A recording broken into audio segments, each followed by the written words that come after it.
7h31 sur le plateau de la matinale. Bienvenue à vous si vous nous rejoignez pour cette dernière ligne droite de notre programme quotidien du matin en direct sur TV Vendée. Alors de quoi parlons-nous depuis 7h? Eh bien de la surprise notamment du SIDEV face au recul de l'État dans le dossier sur l'hydrogène. Les presque 8 millions d'euros annoncés pour accompagner le développement de la production de cette nouvelle source d'énergie ne seront finalement pas donnés. Nous verrons ce que cela peut remettre éventuellement en cause. On va parler des brocantes aussi. C'est une passion qui ne se dément pas. Vous allez voir, Bouin recevait ce week-end une centaine d'exposants et bien plus de visiteurs. Nous sommes donc allés à la rencontre des chineurs pour comprendre justement ce qu'ils venaient chercher ici. Et puis on parle botanique également dans le Plus Info du jour aujourd'hui. Orchidées même plus précisément, puisqu'une grande expo en plein air a été lancée dans la réserve biologique de Nallier. Expo pour parler notamment de la vingtaine d'espèces d'orchidées qu'on peut retrouver en Vendée. Avant cela, on va se tourner pour la dernière fois ce matin vers la météo et nous le disons depuis 7 heures là encore. C'est une nouvelle belle journée qui s'annonce. Ce matin, vous avez simplement quelques brumes plutôt concentrées dans le quart nord-ouest vendéen, mais partout ailleurs un beau ciel bleu. Et cet après-midi, ça va être un peu l'inverse. Les nuages se déportent dans les terres et se dégagent donc sur le littoral. Quant aux températures, regardez, pensez vraiment à vous hydrater parce que ça grimpe quand même beaucoup. Et la contrepartie, vous l'entendrez tout à l'heure dans le bulletin de Fanny, ce sont des orages qui sont annoncés à partir de jeudi. 3 rendez-vous marées pour cette journée au plus fort coefficient du moment. On ne repassera pas la barre des 100 avant le week-end du 15 août. Donc vraiment profitez-en. Et quant à la prochaine marée basse, vous l'aurez peut-être compris, elle bascule juste après minuit. Passons à la carte des marchés. Avec quelques exemples, eh bien, si vous avez envie d'aller à la rencontre de vos producteurs locaux aujourd'hui, direction Mortagne-sur-Sèvre, Saint-Gilles-Croix-de-Vie, Chaland ou encore Chantonnay, pour ne citer que quelques rendez-vous. Aujourd'hui, on va souhaiter également une bonne fête au Pascal, au Pascaleux, tout comme au Pascaline. J'ai un petit dicton aussi pour vous. S'il tonne au jour de Saint-Pascal, sans grêle, ce n'est pas un mal. Vous avez 2 heures pour réfléchir là-dessus. Le soleil, lui, va se coucher ce soir à 21h35. Et maintenant, on passe au journal.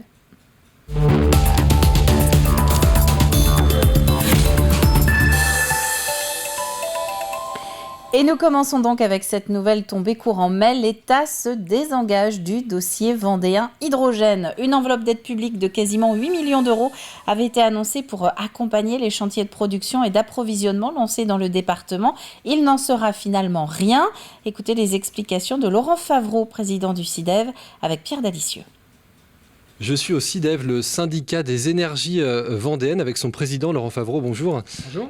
Donc ici, la question de l'hydrogène est ô combien importante. C'est même une de vos priorités en ce moment. Donc vous avez déjà des travaux prévus sur le département de la Vendée à hauteur de 20 millions d'euros pour développer cette énergie. Et une mauvaise nouvelle est tombée il y a quelques jours, une suppression des aides à hauteur de presque 8 millions d'euros de l'État. Déjà, vous avez réagi comment et comment est-ce que vous allez continuer ces investissements ? Écoutez, c'est une très mauvaise surprise pour nous. Effectivement, l'écosystème vendéen faisait que ces travaux à hauteur de 20 millions permettaient à de nombreuses collectivités, à plusieurs privés aussi, de rentrer complètement dans cette filière hydrogène. Et donc aujourd'hui, la non-attribution de cette subvention de près de 8 millions d'euros, eh bien effectivement, nous met contraints avec des objectifs qui vont être retardés et avec des choses qui vont certainement prendre un plus de temps. Mais en tout cas, l'engagement, c'est de poursuivre dans cette filière. Alors il y a des investissements de prévus, notamment pour l'agglomération de La Roche-sur-Yon. Je crois que c'est un bus et une benne à ordures à hydrogène. Pour les Sables d'Olonne, c'est 2 bus, 2 bennes à ordures, une station énergie comme on peut voir qui existe déjà à La Roche-sur-Yon. Vous allez quand même réaliser ces investissements ? Oui, écoutez, d'un point de vue politique et d'un point de vue de l'engagement, nous souhaitons vraiment continuer dans cette filière hydrogène et donc à continuer à accompagner les collectivités. Et donc la station Tri-Énergie des Sables d'Olonne qui est aujourd'hui prévue, eh bien nous allons quand même continuer. Nous allons vraiment nous positionner pour faire émerger cette filière en Vendée et permettre à tous les Vendéens, qu'ils soient particuliers, professionnels ou collectivités, de continuer cette aventure vers l'hydrogène. Il y a les collectivités, puis il y a aussi le privé. Je pense à Life qui produit l'hydrogène. Je pense à des transporteurs qui, eux, avaient prévu, grâce à ces subventions aussi, de modifier leur flotte de véhicules. Est-ce que ça va freiner ? Écoutez, j'espère que ça ne va pas retarder trop massivement les engagements et les investissements. Life, nous en aurons besoin. Aujourd'hui, ils produisent 300 kg par jour d'hydrogène.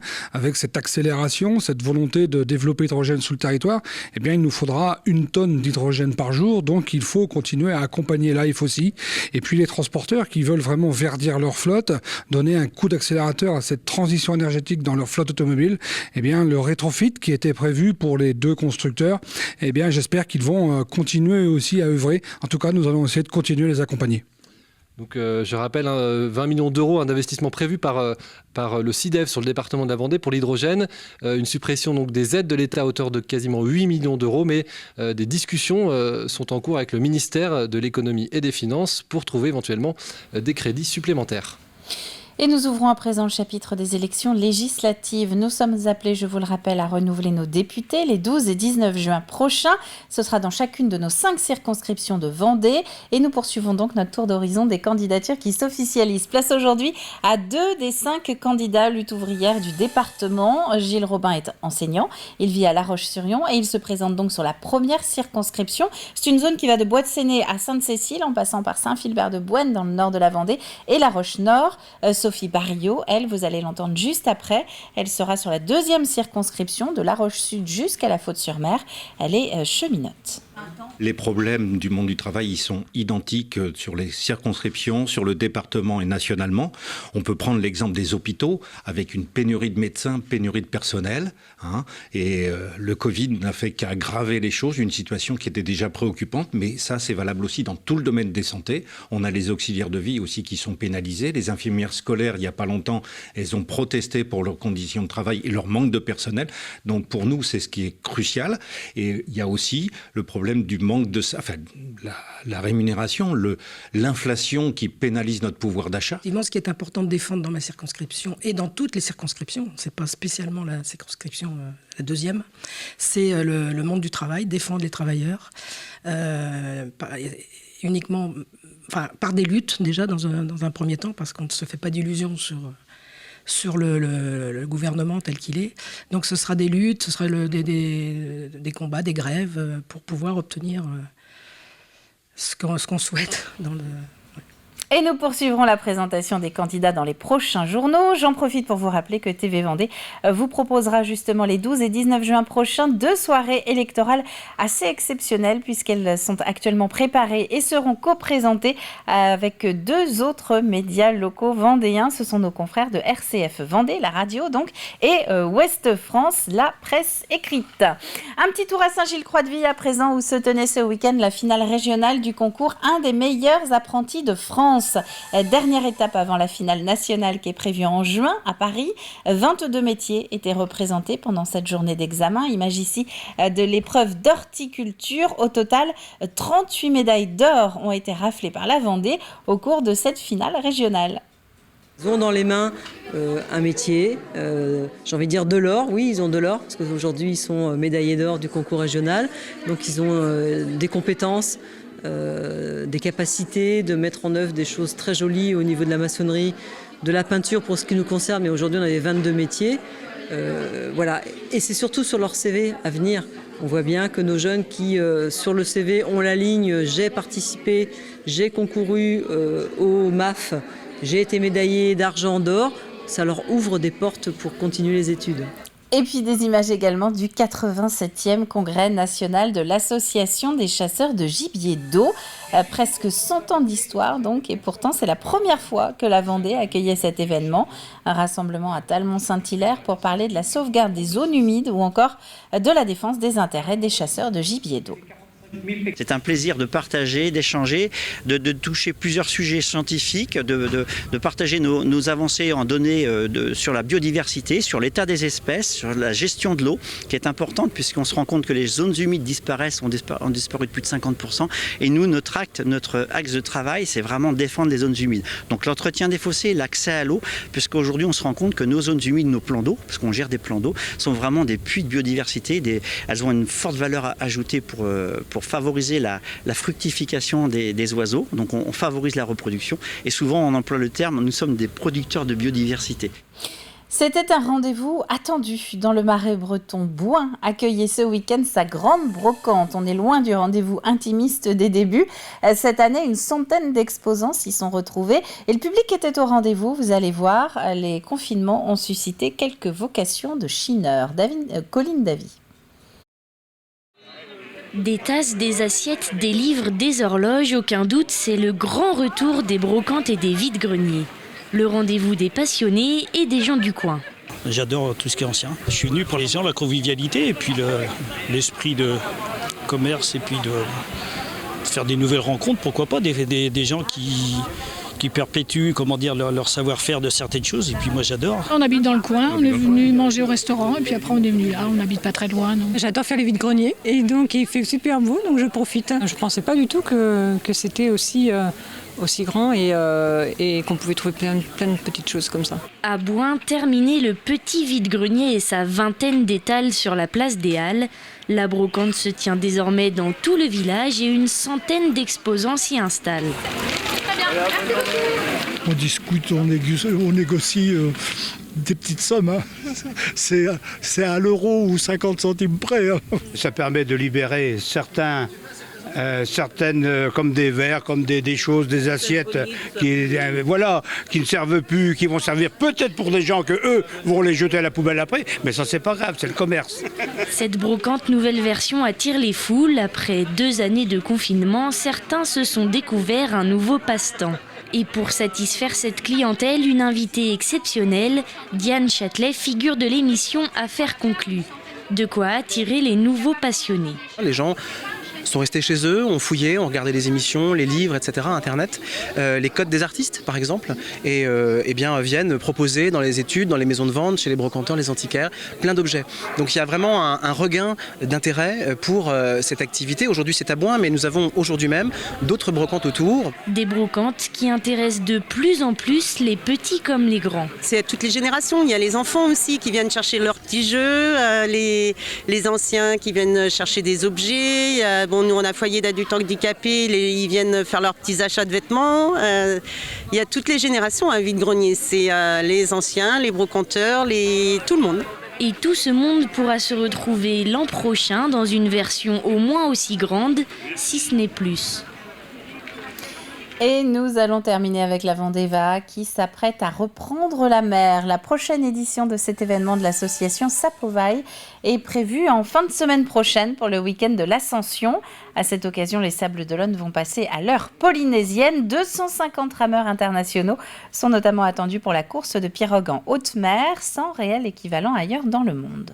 Il y aura déjà des événements nouveaux pendant la course. On aurait des équipes féminines à qui on va proposer une première mondiale, c'est-à-dire une course sur 56 km en 3 étapes. On va proposer aux femmes et aux hommes de faire des parcours communs, une partie des parcours communs. On va mettre aussi un événement important, c'est la remontée du chenal. On va faire une descente du chenal lors d'une étape. Ça permettra comme ça aux spectateurs de voir le travail des rameurs, de les voir de visu. Et la Vendée-Va serait considérée comme l'une des épreuves les plus difficiles du circuit. 128 km en haute mer, soit 10 à 13 heures d'effort et quelques 40 000 coups de rame par équipier. On va se tourner maintenant vers le plateau météo pour les prévisions de ce 17 mai et ce avec Fanny. On se retrouve juste après pour les dernières chroniques de ce mardi. Bonjour à toutes et à tous, du soleil et de la chaleur, c'est le programme de ce début de semaine en Vendée, mais à partir de jeudi, ça se dégrade avec l'arrivée d'averses, mais également d'orages. En attendant, on s'intéresse à notre mardi 17 mai, c'est une très belle journée qui nous attend, le soleil est radieux tout au long de la matinée et la douceur se maintient également avec grosso modo 16 degrés pour l'intérieur des terres et 17 pour le bord de mer. Dans l'après-midi, pas de grand changement côté ciel, le soleil brille généreusement sur l'ensemble du département, le mercure mercure est estival. Une fois encore, on compte 26 degrés sur les îles vendéennes, 27 à 28 le long du littoral, 29 voire même 30 degrés dans l'intérieur du continent. Allez, on jette un œil aux prévisions des 3 prochains jours. Mercredi, le temps reste ensoleillé, bien que le ciel peut parfois se voiler, c'est notamment plus nuageux sur les îles. Les températures conservent leur douceur, on attend un minimum de 15 degrés en matinée et le mercure pourrait de nouveau grimper jusqu'à 30 degrés l'après-midi. Jeudi, eh bien ça se dégrade avec un ciel variable accompagné d'averses. En seconde partie de journée, les averses peuvent prendre un caractère orageux, principalement dans les terres. Le thermomètre affiche de 15 à 25 degrés de moyenne. Et puis vendredi, les averses se généralisent à l'ensemble du département. Comme la veille, des orages sont possibles dans l'après-midi, température de 17 à 26 degrés. On revient à notre mardi 17 mai. Le soleil nous accompagne de 6h28 à 21h35. C'est également le moment d'aller à la pêche à pied. Coefficient de marée 100, basse mer, midi 14, indice UV 8. Et n'oubliez pas de souhaiter une très belle fête à tous les Pascal. C'est tout pour aujourd'hui. Je vous souhaite de passer une très belle semaine ensoleillée sur TV Vendée. Et on se retrouve très vite pour un nouveau bulletin météo.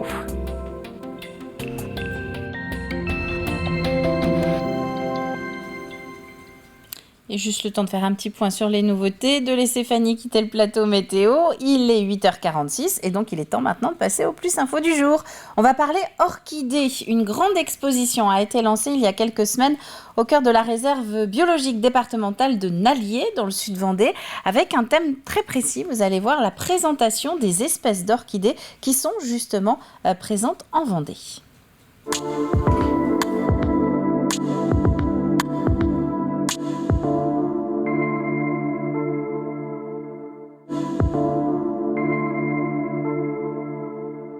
Aujourd'hui, nous sommes à 40 espèces d'orchidées en Vendée et avec une forte progression depuis quelques années avec les changements climatiques. Il y a une orchidée qui est très intéressante, c'est Dactylorhiza incarnata, parce qu'il y a très peu de sites où on peut le voir, et il est surtout ici très présent ici. Et il y a aussi d'autres orchidées comme Ophrys apifera et l'orchis pyramidale qui est pollinisée par des lépidoptères, par des papillons, qui sont des orchidées qui sont présentes sur le site. Il y a 5 orchidées présentes sur le site. Les dernières espèces arrivées sont des orchidées qui viennent du sud, donc bassin méditerranéen, Afrique du Nord, Espagne, Portugal. Et donc ce sont des orchidées qui ont trouvé des milieux favorables.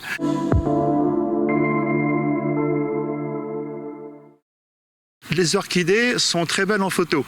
Surtout ne pas les cueillir et ne pas les arracher, c'est une catastrophe. Il y en a qui le font, mais peut-être inconsciemment parce que c'est très joli. Mais en fin de compte, il ne faut pas y toucher. Il faut juste les regarder, les prendre en photo. Et en photo, on peut en profiter toute l'année. Observer simplement, surtout pas cueillir. L'idée, en fait, c'est que chacun soit sensibilisé à l'importance de la biodiversité vendéenne. Au-delà des orchidées, ce sont près de 7000 espèces différentes qui sont abritées sur le territoire départemental, que ce soit en matière de faune ou en matière de flore.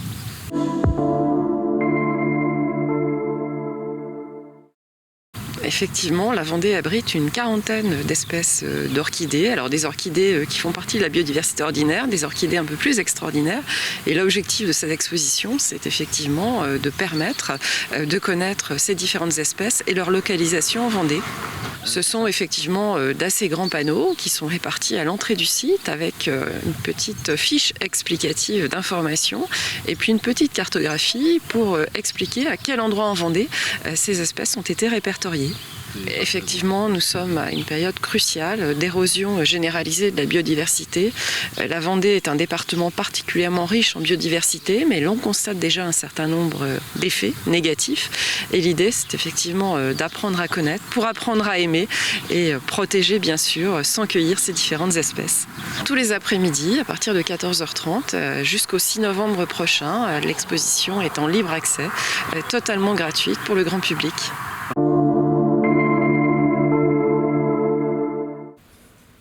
Et donc, vous l'avez entendu, tout est dit. Vous avez jusqu'à la Toussaint et encore un petit peu après, justement, pour découvrir ou redécouvrir cette exposition en plein air dans la réserve biologique de Nallier. On passe aux assos.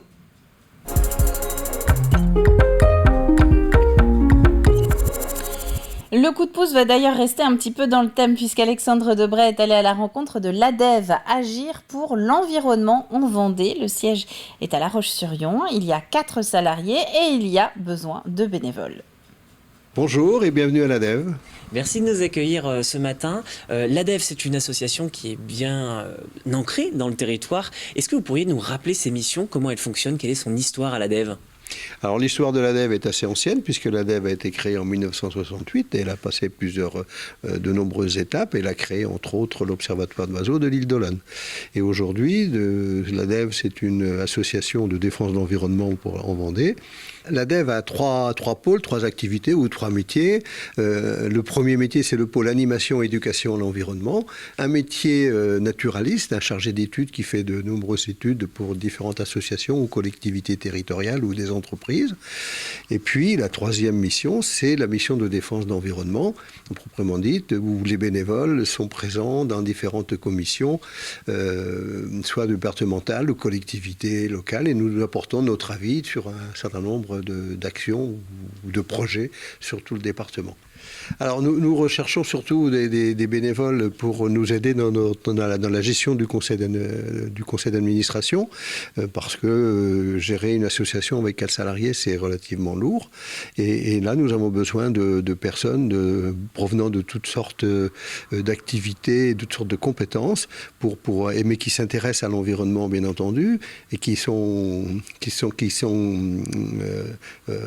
d'accord pour participer activement et construire le débat sur l'environnement et puis aussi aider les salariés quelquefois dans les différentes actions qu'ils mènent sur le terrain avec les enfants, avec les adultes en termes d'animation et éducation de l'environnement. Et c'est quelle mission finalement, c'est quel profil que vous cherchez, des naturalistes, des biologistes, il vous faut un peu de tout ? Il faut simplement être volontaire et être acteur de l'environnement et donc ça peut être des anciens chefs d'entreprise, ou ça peut être des jeunes, ça peut être... dans notre conseil d'administration aujourd'hui, nous avons des agriculteurs, moi je suis issu de l'agriculture, mais nous avons un architecte, des professeurs de français, des comptables, voilà, mais ce sont que des gens qui s'intéressent à l'environnement. Eh bien écoutez, on l'a bien compris, tout le monde est le bienvenu. Voilà. Et si donc vous pensez avoir un des profils recherchés et avoir une affinité pour l'environnement, vous avez bien entendu, n'hésitez pas à contacter l'ADEVE. On va ouvrir le programme télé maintenant.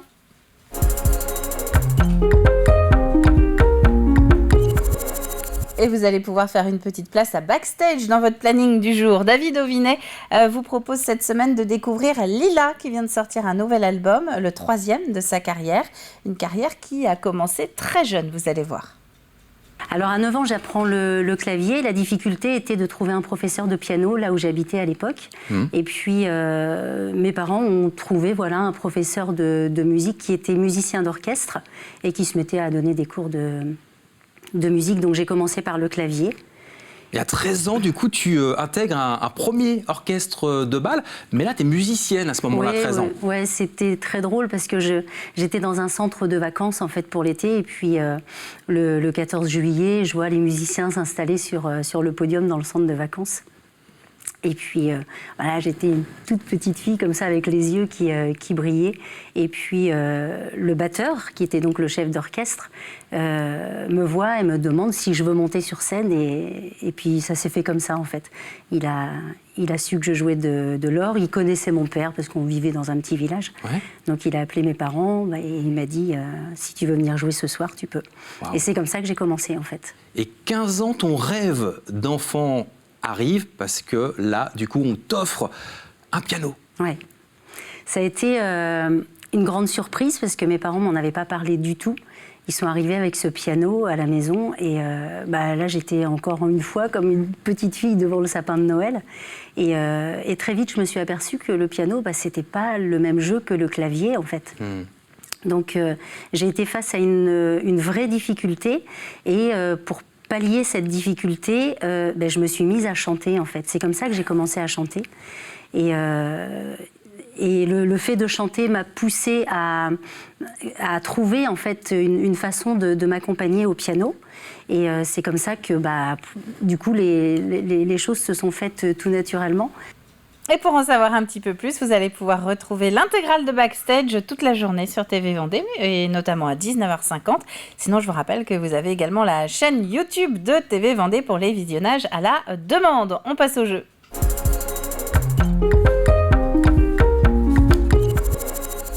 Avec un portrait cette semaine et une question qui est liée au jeune Amaury Guérin. Où part en expédition Amaury Guérin ? On en a parlé la semaine dernière, à la fois sur le plateau de la matinale et aussi dans les différents JT. Indice du jour, le plancton y serait scientifiquement intéressant.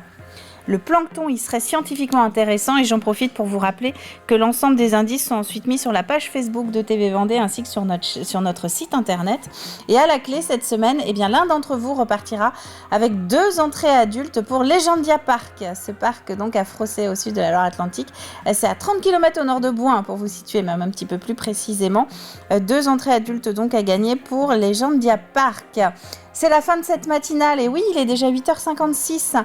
Donc je vais vous souhaiter à tous une très très bonne journée et on se retrouve non pas demain, c'est Alexandre Debray qui va prendre la main. Si vous voulez, on se retrouve ce soir à Saint-Jean-de-Mont dans le cadre d'un grand débat public sur le traitement de l'information. C'est à 20h à Odyssea. Sinon, demain matin, c'est Alexandre Debray. Et quant à nous, on se retrouve jeudi matin dès 7h. D'ici là, très bonne journée à vous tous et à très vite.